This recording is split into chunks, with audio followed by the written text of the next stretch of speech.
دعاؤه عليه السلام إذا قتر عليه الرزق. بسم الله الرحمن الرحيم. اللهم صل على محمد وآل محمد.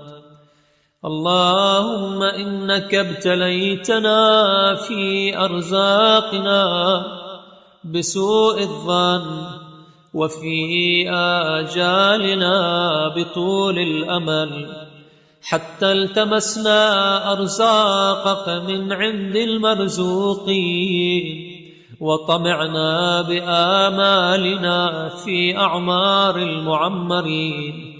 فصل على محمد وآله، وهب لنا يقينا صادقا تكفينا به من مؤونة الطلب، وألهمنا ثقة خالصة تعفينا بها من شدة النصب، واجعل ما صرحت به من عدتك في وحيك وأتبعته من قسمك في كتابك قاطعا لاهتمامنا بالرزق الذي تكفلت به، وحسما للاشتغال بما ضمنت الكفاية له.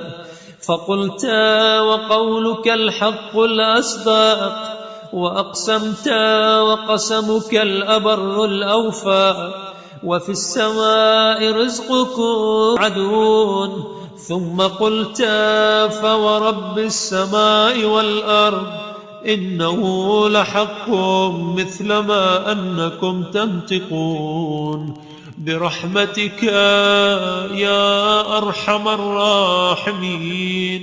وصلى الله على سيدنا محمد وآله الطاهرين.